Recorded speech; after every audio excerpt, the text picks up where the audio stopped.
Have you ever wondered why some countries are just so incredibly rich while others are just stuck in poverty?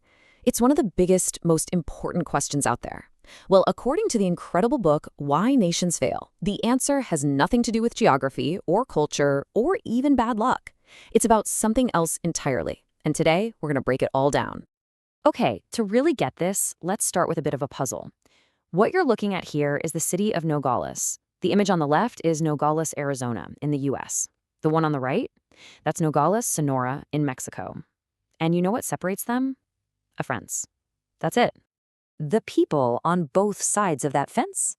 They share the same background, the same culture, the same climate, and yet, the average income in the US Nogales is literally triple what it is on the other side. Life expectancy is higher, schools are better, healthcare is better, so how can two places that are so similar be so unbelievably different? What gives?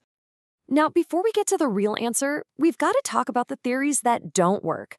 The book makes a really strong case that the usual explanations people give for global inequality, well, they just don't hold up when you really look at them. So is it geography? Nope. I mean, look at Nogales, it's the same climate. Is it culture? Again, no, the people are basically the same. Well, maybe the leaders in the poorer countries are just ignorant. Maybe they just don't know which policies to enact. The book says no, that's not it either. The real answer is much, much deeper. So here it is, the core argument of the whole book. The difference comes down to the man-made political and economic institutions. It's all about the rules of the game that society set up. These rules shape the incentives we all have, whether it makes sense to get an education, to start a business, to invest, to innovate. And the two sides of Nogales, they're playing by two completely different rule books. And this brings us right to the heart of the idea. There are basically two types of these rules or institutions that a country can have. The authors call them inclusive and extractive.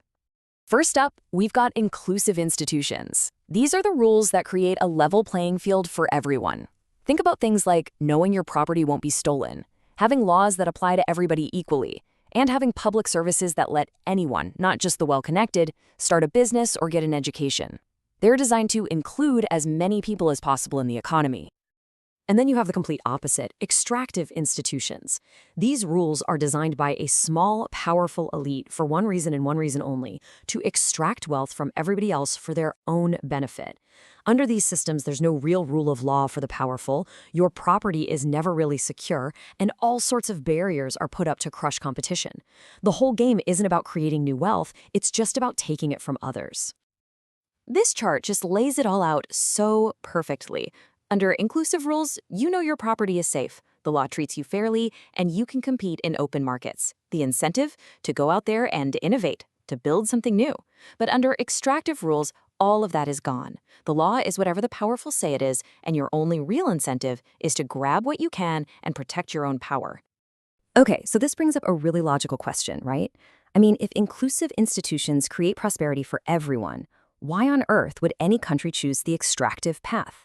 Why would the people in charge actively block progress?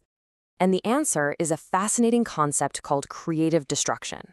You see, real economic progress isn't neat and tidy, it's messy. It destroys old ways of doing things to make room for the new. New technologies make old ones obsolete. New businesses come along and challenge the established players. And all of that change is a direct, existential threat to the wealth and the political power of the old guard. Think about it this way. Inclusive institutions, like a functioning patent system, create the space for innovators like Thomas Edison to come along, bring a world-changing idea to life, and actually be rewarded for it. This unleashes just an incredible amount of economic energy. But, and this is a huge but, that same innovation always creates losers. Remember the Luddites who smashed the new textile machines that were threatening their jobs? Well, imagine if those Luddites were the actual political elite.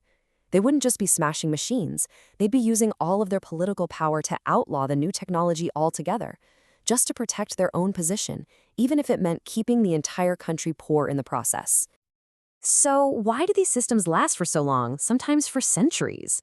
Well, it's because once a country gets started on one of these paths, it creates a really powerful feedback loop that can be incredibly hard to escape. This right here is the vicious circle. It all starts with extractive politics, where a small group holds all the power. They then create extractive economic rules designed to make themselves richer. That new wealth, in turn, makes them even more politically powerful, allowing them to make the system even more extractive. It's the trap that keeps poor countries poor.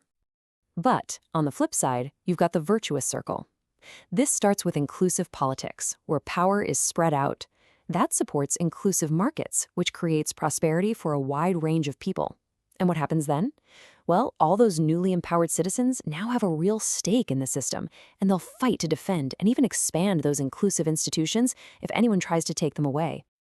So, does this mean poor nations are just doomed to be poor forever? Is history really destiny? Well, not necessarily. The book is actually pretty clear on this. While these circles are incredibly powerful, it is possible to break the mold. And this quote really nails it. Geography and culture are not destiny. Any nation can choose prosperity. But, and this is probably the single biggest takeaway from the book, it's not about just finding some clever economic policy. It's about achieving real, fundamental political change that shifts power away from a tiny elite and towards the people. Which, of course, leads us to the final massive question. If these vicious circles are so powerful and so entrenched, how can a nation ever hope to change its path? The book argues that big changes usually happen at what it calls critical junctures, these huge moments of crisis or upheaval where the old rules are broken and new groups have a chance to challenge the elite and push for a more inclusive society. And that ongoing struggle for change, well, that's pretty much the story of modern history itself.